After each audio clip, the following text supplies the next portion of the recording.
Hello বন্ধুরা, welcome back to my channel. কেমন আছো সবাই? আশা করছি সবাই খুব ভালো আছো, সুস্থ আছো। আজকে আমি এমন কিছু টিপস তোমাদের সঙ্গে শেয়ার করব যে টিপসগুলো তোমরা ফলো করলে তোমাদের সময়ও বাঁচবে এবং যে যে সমস্যা আছে সমস্ত কিছু সমাধান হবে। আজকে প্রত্যেকটা টিপস আমি সেলাই মেশিন সম্পর্কে বলবো। প্রত্যেকটা টিপস ফলো করলে তোমাদের সব সমস্যার সমাধান হবে এবং টাকাও বাঁচবে। চলো আজকের প্রথম টিপস কি আছে দেখে নিই।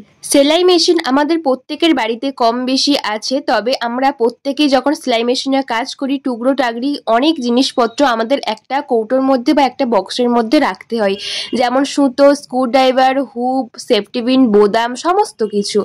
এগুলোকে এইভাবে এলোমেলো রাখলে দেখা যায় সুতোগুলো বারবার কিন্তু এলোমেলো হয়ে যায়, একটার সঙ্গে একটা জড়িয়ে যায়। তাই এখানে আমি ডবল টেপ নিয়েছি, ডবল টেপটা আমি এইভাবে লাগিয়ে দিচ্ছি।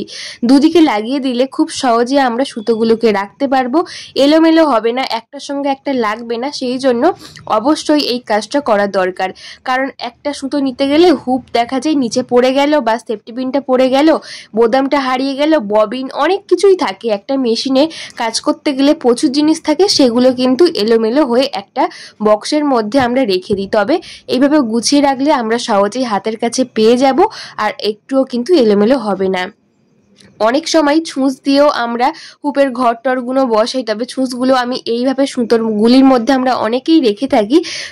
ছুঁচগুলো কিভাবে গুছিয়ে রাখবে সেটাও আমি বলে দেব। তার আগে আমি এই সুতোর গুলোকে এইভাবে কিন্তু চিপকে দিচ্ছি। দেখো, দেখতেও সুন্দর লাগছে আর এটা কিন্তু হাতের কাছে পেয়ে যাব, একটু এলোমেলো হবে না। সুতো কিন্তু সুতো তার গায়ে যাবে না।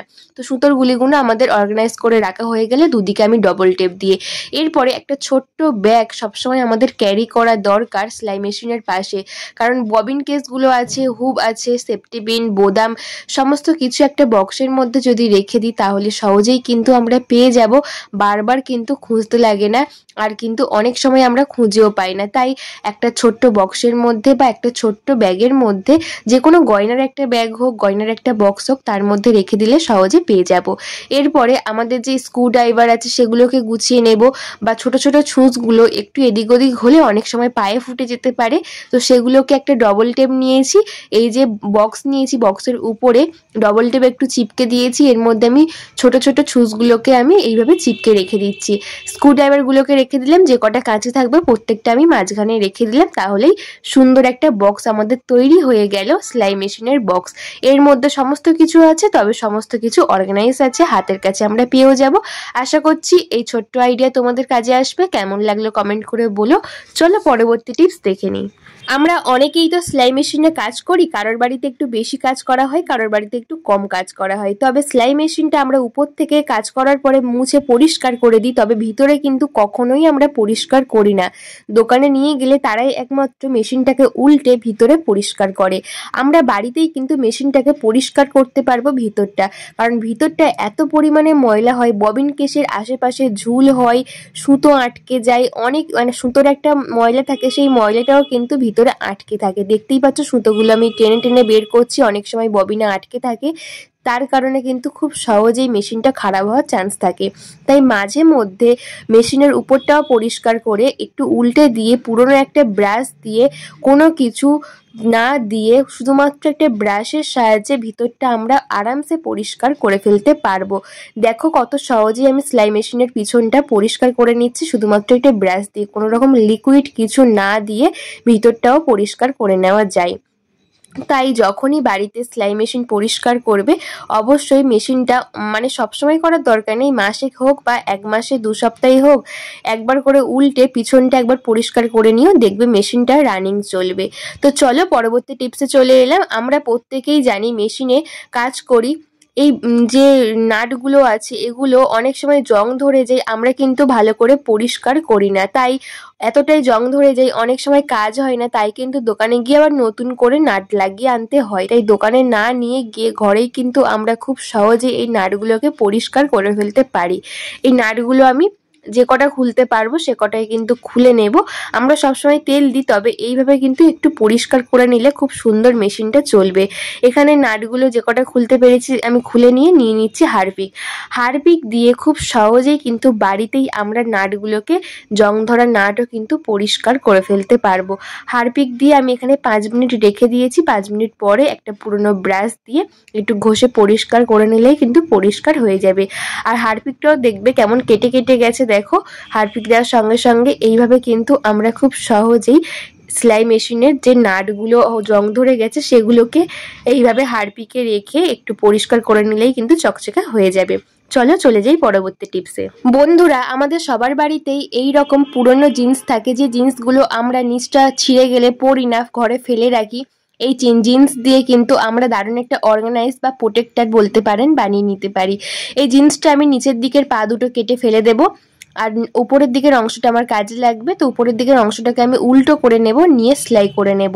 এটা খুব সুন্দর একটা জিনিস তৈরি হবে, আমরা দুটো কাজে ব্যবহার করব। তাই নিচটা আমি এইভাবে সমান করে সেলাই করে নিচ্ছি। চাইলে হাতেও করতে পারো, মেশিনেও করতে পারো। আমি সেলাই করে নিয়ে চলে এসেছি, দেখো সেলাই করা কমপ্লিট হয়ে গেছে। এটাকে আমি সোজা করে নেব।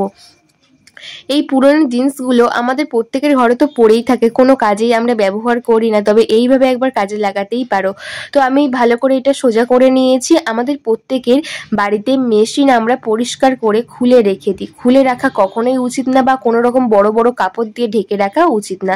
কারণ ছোট জিনিসে ছোট একটা জিনিস বানিয়ে নিয়ে যদি আমরা অর্গানাইজ করে নিই, প্রোটেক্টর বানিয়ে নিই, তাহলে কিন্তু জিনিসটা দেখতেও ভালো হবে, আর এটা কিন্তু গোছানো থাকবে।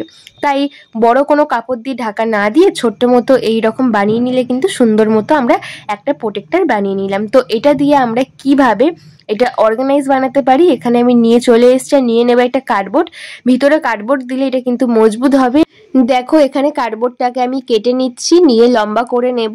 এটা খুব সুন্দর একটা অর্গানাইজ তৈরি হচ্ছে, যেটা আমরা অনেক জায়গায় রাখতে পারি। বাড়িতে ছোট বাচ্চা থাকলে তাদেরও কিন্তু জামা কাপড়, আমরা টুকিটাকি জামা কাপড় গুছিয়ে রাখতে পারি। তাই এটাকে আমি সমান করে কেটে নিয়েছি। এরপরে এর ভিতরে আমি এটাকে বসিয়ে দেব। বসানো হয়ে গেছে। এর মধ্যে আমরা প্রচুর জামা কাপড় রাখতে পারি, টুকরো টাকরা অনেক কিছুই রাখতে পারি। এটা আমাদের সুন্দর একটা অর্গানাইজ তৈরি হয়ে গেলে এটা আমরা টেবিলে রাখতে পারি, বা আলমারির মধ্যে রাখতে পারি, কোনো র্যাগের মধ্যেও রাখতে পারি। কত সুন্দর একটা অর্গানাইজ তৈরি হয়ে গেলে ছোট ছোট মোজা, রুমাল যেগুলো আলমারিতে রাখলে খুঁজে পাই না, সেগুলোও কিন্তু সুন্দর করে এর মধ্যে রাখলেই বুঝতে পারবো যে কোথায় আমাদের ছোট ছোট জিনিসগুলো আছে। আশা করছি এই টিপসটাও কাজে আসবে। যদি কাজে আসে, বন্ধুদের কাছে একটু শেয়ার করে দিও, যাতে সবার একটু উপকারে আসে। চলে এলাম পরবর্তী টিপসে। আমরা যখনই মোটা ধরনের জিনিস সেলাই করি, সেলাই মেশিনে জিন্সের কাপড়, তখনই দেখা যায় ছুঁচটা একদমই চলতে যায় না। তখন কিন্তু বারবার ছুঁচটা ভেঙে যাওয়ার চান্স থাকে। তাই যখনই মোটা কোনো জিনিস সেলাই করবে, তখনই কিন্তু একটা সাবান নিয়ে ছুঁচের মধ্যে একটু ফুটিয়ে নেবে, বা ছুঁচের চারিদিকে একটু লাগিয়ে দেবে। তাহলে কি হবে, স্লিপারি হয়ে যাবে। এটা স্মুথ হয়ে গেলে খুব সহজেই আমরা সেলাইটা করতে পারবো। তো বন্ধুরা, আজকে সব কটা টিপস তোমাদের কেমন লাগলো একটা কমেন্ট করে বলো। ভালো লাগলে লাইক, কমেন্ট, শেয়ার করে আমার পাশে থেকো, আর বন্ধুদের কাছে একটু শেয়ার করে দিও, যাতে সবার একটু কাজে আসে। নতুন বন্ধু হলে একটা সাবস্ক্রাইব করে আমার পাশে থেকো। আর আমার ভিডিও কে কোন জায়গা থেকে দেখছো কমেন্ট করে বলো।